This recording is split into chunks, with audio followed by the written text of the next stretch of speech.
نحمدہ و نصلی علی رسول الکریم۔ جو لوگ آن لائن دھوکہ دیتے ہیں، فراڈ کرتے ہیں، جھوٹ بولتے ہیں، خیانت کرتے ہیں، کسی کا حق کھاتے ہیں، تجارت کی صورت میں یا کوئی بڑی چیز دکھا کر یا بڑا اماؤنٹ دکھا کر چھوٹا رقم وصول کر لیتے ہیں، بٹور لیتے ہیں، ان کے لیے میرا پیغام ہے، ان سے بھی میرا ریکویسٹ ہے، جو آن لائن چیزیں خریدتے ہیں ان سے اپیل کی جاتی ہے کہ احتیاط کریں۔ آن لائن کس طرح چیزیں خریدنی ہیں وہ آپ کو بتاؤں گا، ان کی چالاکیاں بھی آپ کو اس ویڈیو کے اخیر میں بتاؤں گا۔ پہلے آپ کو بتاتا چلوں، نبی کریم صلی اللہ علیہ وسلم کے حدیث پاک کا مفہوم ہے کہ ان الصدق بر وان البر یہدی الی الجنہ وان الکذب فجور وان الفجور یہدی الی النار، کہ سچائی ایک نیکی ہے اور نیکی انسان کو جنت کی طرف لے جاتی ہے، جھوٹ ایک برائی ہے، گناہ ہے، اور وہ برائی گناہ انسان کو آگ کی طرف، دوزخ کی طرف، جہنم کی طرف لے جاتی ہے۔ یعنی جھوٹ ایک ایسا برائی ہے، ایک ایسا گناہ ہے، انسان کو جہنم کی طرف لے جائے گا، جہنم کے دروازوں تک لے جائے گا، اور سچائی ایک ایسی نیکی ہے، وہ نیکی انسان کو جنت کے دروازے تک لے جائے گا۔ اسی طرح نبی کریم صلی اللہ علیہ وسلم کے ایک حدیث پاک کا مفہوم ہے التاجر صدوق الامین مع النبیین والصدیقین والشہداء والصالحین، کہ جو تاجر امین اور سچا ہو وہ قیامت والے دن نبیوں کے ساتھ، صدیقین کے ساتھ، شہداء کے ساتھ، صالحین کے ساتھ ہوں گے۔ میرے بھائی، نبی کریم صلی اللہ علیہ وسلم بچپن سے ہی صادق اور امین تھے، یعنی نبوت سے پہلے نبی کریم صلی اللہ علیہ وسلم کے اندر یہ دو صفتیں مشہور تھیں کہ نبی کریم صلی اللہ علیہ وسلم نے کبھی جھوٹ نہیں بولا، ہمیشہ سچائی کا راستہ اپنایا اور صادق بنے۔ اسی طرح نبی کریم صلی اللہ علیہ وسلم نے کبھی خیانت نہیں کی، بچپن سے لے کر وہ ہمیشہ امانت دار رہے۔ یہ سچائی اور امانت داری یہ انبیاء کی صفتیں، یہ دونوں انبیاء کی صفتیں۔ تبھی تو نبی کریم صلی اللہ علیہ وسلم نے جب صفا مروہ کے پہاڑی پر یہ کہا لوگوں کو کہ اگر میں آپ کو کہوں کہ اس پہاڑی کے پیچھے کوئی دشمن حملہ کرنے والا ہے، آپ مجھ پر یقین کرو گے؟ سب نے آنکھیں بند کر کے ہاں کی کہ آپ نے کبھی جھوٹ بولا ہی نہیں ہے، آپ نے کبھی خیانت کی نہیں ہے، آپ نے کسی کو دھوکہ دیا نہیں ہے، تو ہم آپ پر کیسے یقین نہ کریں؟ آپ اگر کہہ دیتے ہیں کہ اس پہاڑی سے کے پیچھے کوئی حملہ آور ہے تو ہمیں بلا جھجک آپ کی بات پر یقین ہے، کیونکہ سب جانتے تھے کہ نبی کریم صلی اللہ علیہ وسلم نے کبھی جھوٹ بولا ہی نہیں ہے بچپن سے۔ تو ہمیں چاہیے کہ ہم بھی صادق اور امین بنیں۔ میرے بھائی،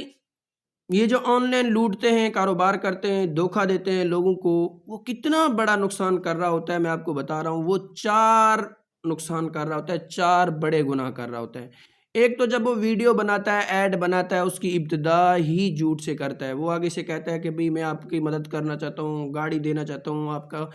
آپ کو انعام دینا چاہتا ہوں۔ اگر تجارت کر رہا ہوتا ہے تو وہ اپنی چیز کی ایسے تعریف کرتا ہے، شو کرتا ہے کہ بھئی ایسے ہے، ایسے ایسے عطر ہے، عطر کی لاسٹنگ اتنی ہے، یہ وہ، میں نے عطر خریدی ہے، میں آپ کو آگے واقعہ بتاؤں گا۔ تو یہ وہی چیز نہیں بھیج رہا ہوتا، یہ سراسر جھوٹ بول رہا ہے۔ دوسرا گناہ یہ کر رہا ہوتا ہے کہ یہ جو ہے نا انسان کو دھوکہ دیتا ہے۔ جو انسان جو چیز لینا چاہتا ہے، جو چیز خریدنا چاہتا ہے، وہی چیز اس کے پاس نہیں پہنچتا تو اس انسان کو دھوکہ پہنچتا ہے۔ تیسرا گناہ یہ کر رہا ہوتا ہے، یہ امانت میں خیانت کر رہا ہوتا ہے کہ جو امانت اس کی ہے، جو اس نے چیز منگوائی ہے، وہی چیز یہ نہیں بھیج رہا، خیانت کر رہا ہوتا ہے۔ چوتھا گناہ یہ حق بھی کھا رہا ہے۔ میرے بھائی، یہ چاروں بڑے گناہ ہیں۔ نبی کریم صلی اللہ علیہ وسلم نے فرمایا، حدیث پاک کا مفہوم ہے کہ میری امت دو کام نہیں کرے گا، ایک تو دھوکہ نہیں دے گا، ایک جھوٹ نہیں بولے گا۔ یعنی جو جھوٹ بول رہا ہے، دھوکہ دے رہا ہے، نبی کریم صلی اللہ علیہ وسلم کے امت میں سے نہیں ہے اس حدیث کے مطابق۔ اسی طرح حدیث پاک کا مفہوم ہے کہ جو شخص جھوٹ بول رہا ہے، جو بندہ جھوٹ بول رہا ہے، اس کے منہ سے ایک ایسی بدبو نکلتی ہے جس کی وجہ سے فرشتے اس سے 1 میل دور چلے جاتے ہیں۔ نورانی مخلوق اس بدبو کو محسوس کر لیتے ہیں، ہم محسوس نہیں کرتے۔ جو بندہ جھوٹ بول رہا ہوتا ہے، اس جھوٹ کے وقت اس سے بدبو نکل رہی ہوتی ہے۔ اسی طرح ایک اور حدیث پاک کا مفہوم ہے، نبی کریم صلی اللہ علیہ وسلم سے ایک شخص سوال کرتے ہیں کہ کیا مسلمان مومن، اس طرح کے لفظ غالباً مومن یا مسلمان بزدل ہو سکتا ہے؟ نبی کریم صلی اللہ علیہ وسلم نے فرمایا امکانات ہیں وہ بزدل ہو، کیونکہ اکثر مسلمان کو بہادر ہونا چاہیے۔ بہادر ہوتا ہے جو ایمان والا ہوتا ہے، اس کو کسی چیز کا ٹینشن نہیں ہوتا، وہ یہ سوچتا ہے کہ اللہ تعالیٰ میرے ساتھ ہے، وَهُوَ مَعَكُمْ أَيْنَمَا كُنْتُمْ۔ پھر آگے وہ جانتا ہے کہ اگر مجھے کچھ نقصان ہوا جنت میرا منتظر ہے، اور یہ بھی جانتا ہے کہ دنیا میرے لیے قید خانہ ہے، اور یہ بھی جانتا ہے کہ میرے پیچھے میرے بچوں کا خیال رکھنے والا میرے اللہ تعالیٰ کے ہاتھ میں ہے، اللہ تعالیٰ ان کا خیال رکھیں گے، اللہ تعالیٰ سب بہتر کرتے ہیں، اس کو یقین ہوتا ہے، تو اس وجہ سے وہ بہادر ہوتا ہے۔ امکانات ہیں کہ وہ بزدل بھی ہو۔ دوسرا سوال اس شخص نے کیا کہ کیا مومن مسلمان بخیل بھی ہو سکتا ہے، بخل بھی کر سکتا ہے؟ نبی کریم صلی اللہ علیہ وسلم نے فرمایا ممکن ہے، امکانات ہیں، بزدل بھی ہو، بخیل بھی ہو۔ میرے بھائی مومن مسلمان ایمان والا اکثر وہ بخیل نہیں ہوتا، تو وہ نبی کریم صلی اللہ علیہ وسلم نے فرمایا انسان مسلمان بزدل بخیل اپنی اولاد کی وجہ سے ہوتا ہے۔ ہر انسان اکثر اپنی اولاد کی وجہ سے، کہ پہلے وہ جس طرح گھوم رہا ہوتا ہے، جیسے کھا رہا ہوتا ہے، اس کو کوئی ٹینشن نہیں ہوتا، جب اس کی اولاد ہوتی ہے تو اس کو فکر ہوتا ہے کہ میرے بعد میرے اولاد کا کیا بنے گا، وہ بزدل بھی بن جاتا ہے، بخیل بھی بن جاتا ہے۔ تو میرے بھائی نبی کریم صلی اللہ علیہ وسلم اسی طرح تجارت میں نکلے بازار کی طرف، بارش رک گیا، بارش کے بعد نکلے تو ایک صاحب بیٹھے ہوئے، اناج سامنے رکھا ہوا ہے، ایک تاجر بیٹھے ہوئے، نبی کریم صلی اللہ علیہ وسلم، یا غالباً گندم کوئی بھی چیز تھی، نبی کریم صلی اللہ علیہ وسلم نے ہاتھ ڈالا اندر، ہاتھ ڈال کے اندر سے جو گندم اناج نکالا تو وہ گیلے پڑے ہوئے تھے۔ نبی کریم صلی اللہ علیہ وسلم نے فرمایا کہ میری امت دو کام نہیں کرے گی، ایک دھوکہ نہیں دے گا، ایک جھوٹ نہیں بولے گا، ان کو جو ہے نا آپ باہر نکالیں، ایک طرف رکھ دیں، یہ سوکھوں کو ایک طرف رکھ دیں۔ میرے بھائی نبی کریم صلی اللہ علیہ وسلم کی حدیث کے مطابق یہ فروٹ ریڑی والا بھی دھوکہ کر رہا ہوتا ہے۔ ریڑی والا جو ہے نا، یہ فروٹ والا اچھے اچھے پھل، تازے پھل آگے رکھ دیتا ہے، سامنے رکھ دیتا ہے، اپنے ساتھ باسی، پرانے، کمزور پھل رکھ دیتا ہے۔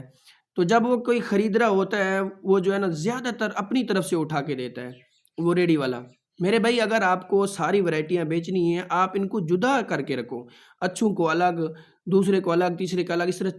چار ورائٹیاں رکھو، ہر کسی کی اپنی قیمت کرو۔ اگر وہ اچھے ہوں گے یقیناً لینے والا 20 روپے 30 روپے آپ کو اوپر دے گا، ان کو ایک طرف، جو باسی ہیں ان کو ایک طرف، تیسرے ورائٹی کو ایک طرف، تو یہ جو ہے نا دھوکہ بھی نہیں ہوگا، آپ پر یہ اعتماد بھی ہوگا، آپ کا تجارت بھی صحیح چلے گا۔ میرے بھائی اس دھوکے سے بچیں، یہ ریڑی والا جو کرتے ہیں۔ اسی طرح سبزی فروش بھی اس طرح کرتا ہے، باسی سبزیاں رکھ کے پانی لگا کے بھائی کہتا ہے تازی ہے تازی ہے، جھوٹ بھی بول رہا ہوتا ہے، دھوکہ بھی دے رہا ہوتا ہے۔ میرے بھائی یہ آن لائن جو کام کرتے ہیں، میرا اصل میسج آن لائن جو کاروبار کرتے ہیں، دھوکہ دیتے ہیں، ان کے لیے میرا پیغام ہے، یہ ان کا ایک گروہ بنا ہوتا ہے، گروہ، یعنی جب وہ کوئی ویڈیو ایڈ بناتے ہیں، ان کے بندے فوراً کمنٹ کرتے ہیں یہ بھئی اچھا ہے، بہت اچھا ہے، قیمتی ہے، یہ چیز میں نے منگوائی ہے، یہ استعمال کیا ہے، بھائی ماشاءاللہ زبردست گڈ، کمنٹ پہ دھوکہ نہ کھائیں۔ دوسرا اگر کوئی چیز منگوانا ہے، دوسرا آپشن، آپ آج کل اے آئی کا دور ہے، اے آئی سے چیک کر سکتے ہیں کہ یہ برانچ ہے یا نہیں ہے، اصل ہے، کہاں پہ ہے یا نہیں ہے، چیک کریں۔ اے آئی سے نہیں چیک کروا سکتے، گوگل سے چیک کروا لیں۔ تیسری بات اس سے کہو کہ اوپر لکھ دے الاؤ ٹو اوپن، یعنی کھولنے کی اجازت ہے، ہم دیکھ سکتے ہیں۔ یہ 3 کام لازمی کریں۔ چوتھا کام، ان کی چلاکیوں پہ نہ جائیں، یہ جھوٹ بھی بہت بولتے ہیں، اور یہ کمنٹ والے اس کے اپنے ہوتے ہیں، یہ سارے اس کے اپنے ہوتے ہیں، اور پھر جو ہے نا کاروبار کرنے والا کوئی اور ہوتا ہے، ویڈیو کسی اور کی لگا دیتا ہے، یہ ان کی چلاکیاں ہیں، کسی اور کی اچھے بندے کی ویڈیو لگا دیتا ہے، یاد رکھنا۔ تو یہ 2 کام لازمی کرنے، اے آئی سے اور الاؤ ٹو اوپن، اگر پسند آئے لے لو، نہیں تو نہ لے۔ اسی طرح میں نے خوشبو منگوائی ہے، اس نے کہا لاسٹنگ اس کی 26 گھنٹے 28 گھنٹے ہے، ٹھیک ہے جی، میں نے کہا الاؤ ٹو اوپن لکھ دیں، یو ایس اے کا خوشبو ہے، وہ کریم کی شکل میں ہے، یو ایس اے کا ہے، بالکل وہی چیز اس نے بھیجا ہے، خوشبو بھی ہے، سب کچھ ہے، کیونکہ میں نے اے آئی سے چیک کروایا تھا۔ میں نے کہا الاؤ ٹو اوپن لکھ دیں، میں نے الاؤ ٹو اوپن، پھر ڈاک والے کو رابطہ کروایا، یہ وہ بھونگ ڈاک خانے میں، تو چیک کیا، خوشبو بھی ہے، سب کچھ ہے، لیکن میں نے یہ بھی چیک کرنا تھا کہ لاسٹنگ اس کی کتنی ہے۔ تو میرے بھائی یقین جانے اس کی لاسٹنگ 15 منٹ ہے یا 20 منٹ ہے، 15 منٹ یا 20 منٹ۔ میں نے صرف اس کو اس وجہ سے پیسے بھیجے کہ شاید اس کا حق میرے اوپر نہ رہ جائے، اس نے بھیجا ہے، خوشبو بھی وہی ہے، ڈبہ بھی وہی ہے، سب کچھ وہی ہے، لیکن اس نے جو جھوٹ بولا نا مجھ سے کہ لاسٹنگ 26 گھنٹے 28 گھنٹے ہے، یہاں سے انسان دھوکہ کھاتا ہے، میں نے دھوکہ کھایا ہے۔